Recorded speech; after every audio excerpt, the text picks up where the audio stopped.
கண்டிப்பாக என்ன எக்ஸ்பெக்டேஷன் இருக்குன்னா ஜெயிக்கணுன்றது தான் இருக்கும். கண்டிப்பாக ஜெயிக்கும் தான். எஸ்ஆர்ஹெச் எப்படிப்பட்ட ஒரு டீம்? சிஎஸ்கேயோட நீங்க போறாங்க தலைவா எஸ்ஆர்ஹெச் அடிக்கிறோம் இன்னைக்கு, கொளுத்துறோம்.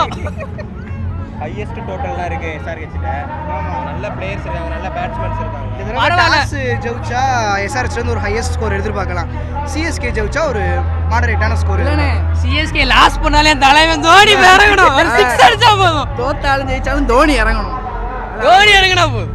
அதான் ப்ரோ, இது கிரிக்கெட்டை பற்றி தெரியாதவங்க வந்து பார்ப்பாங்க அப்படிங்க. அதுக்கெல்லாம் டெஸ்ட் மேட்சஸ் ODI இருக்கு. இது ஃபுல் என்டர்டைன்மெண்ட்டுக்காக தான், அந்த ஒரு பர்பஸ்க்காக தான் வந்திருக்கும். தலைவா மதுரையிலேருந்து வந்திருக்கோம் தலைவனை பார்க்கறதுக்காக. எங்களை என்டர்டைன் பண்ணால் போதும், அவ்வளோதான். மேட்ச் வின் பண்ண ஜெயிக்கணும்னா ஐடியா அதில் ஒன்றும் பெருசாக இல்லை. வின் பண்ணணும்னு ஐடியா பண்ணுவோம். பண்ணுவோம். நம்பிக்கை இருக்கு. என்ன எக்ஸ்பெக்டேஷன்ல போறீங்க? எஸ்ஆர்ஹெச் 300 அடிக்க போகுது. இன்னைக்கு ஜெயிக்க போறோம். டாஸ் ஜெயிச்சா பேட்டிங் எடுத்து 300 அடிக்க போறாங்க, ஜெயிக்க போறாங்க எஸ்ஆர்ஹெச். எஸ்ஆர்ஹெச் எவ்வளவு நினைக்கிறீங்க?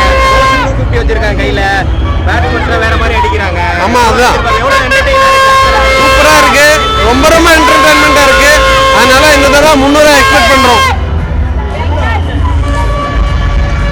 ஃபர்ஸ்ட் பேட்டிங் எஸ்ஆர்ஹெச் இறங்கினாங்கன்னா 300 அடிப்பாங்க, அதான் எக்ஸ்பெக்ட் பண்றோம். we are expecting more entertainment from SRH. ஹைதராபாத்ல ஜெயிச்சாங்க, சென்னையில ஜெயிப்பாங்களா எஸ்ஆர்ஹெச்? சென்னையில பிச்சை நார்மலா இருந்தா கண்டிப்பா ஜெயிப்பாங்க. இப்போ வந்து ஐபிஎல் எல்லா ஐபிஎல்லையுமே மோஸ்ட் ரன் வந்து நிறைய அடிக்கிறாங்க. என்டர்டெயினா இருக்கா இல்ல ரொம்ப பிலோவா இருக்கு நினைக்கிறீங்களா? என்டர்டெயின் அதுதான் கொஞ்சம் ஓரளவுக்கு. ஆமா, என்டர்டைன்மெண்ட்டாக இருந்தாலும் கொஞ்சம் அந்த 180 அப்படி இருந்து கொஞ்சம் டஃப்பாக போடுறதுக்கு அது கொஞ்சம் அப்போ த்ரில்லிங்காக இருந்தது, அதுதான் சூப்பர். பட் ஸ்டில் இது வந்து ஃபேன்ஸ்க்கே அந்த பேட்ஸ்மேன் அடிக்கிறதுல அதுவும் ஒரு சூப்பராக என்டர்டைன்மெண்ட்டாக இருக்குது. என்ன எக்ஸ்பெக்டேஷனோட போறீங்க நீங்க மேட்ச்சுக்கு? தோனி பார்க்கணும்னா என்ன எக்ஸ்பெக்டேஷனோட போறீங்க? எப்படி இருக்குன்னு நினைக்கிறீங்க நீங்க மேட்ச்? எனக்கு ஒன்றும் இல்லை, தோனி பார்க்கணும் அவ்வளோதான். மேட்ச் பார்க்க போல மேட்ச்லாம் பார்க்க வரல, தோனி தான் ஃபேன் ப்ரோ. கொடுங்க ப்ரோ, நான் பேசுகிறேன். ஸோ என்னன்னா, ஸோ மிட் ஆஃப் த சீசனில் இருக்கோம் நம்ம. ஸோ இப்போ என்னன்னா, லாஸ்ட் 2 மேட்சஸாக சிஎஸ்கே லாசிங் ஸ்ட்ரீக்கில் இருக்காங்க. ஸோ இந்த மேட்ச் ஜெயிச்சா ஒரு பீக்குக்கு போகும் IPL. So many teams points டேபிளில் கம்பீட் பண்ணிட்டுருக்காங்க.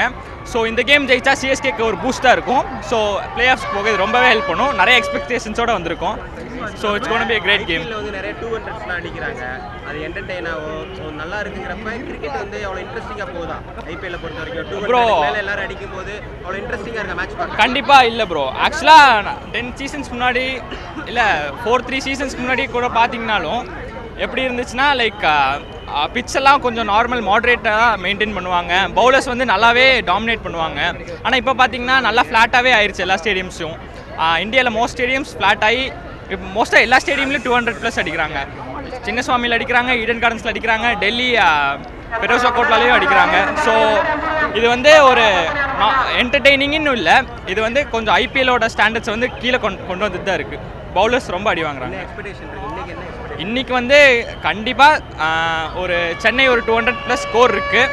தலை தோனி கடைசியில் வருவார், என்ஜாய் பண்ணுவோம் நல்லா. செய்திகளை உடனுக்குடன் தெரிந்து கொள்ள உடனே சப்ஸ்கிரைப் பண்ணுங்க.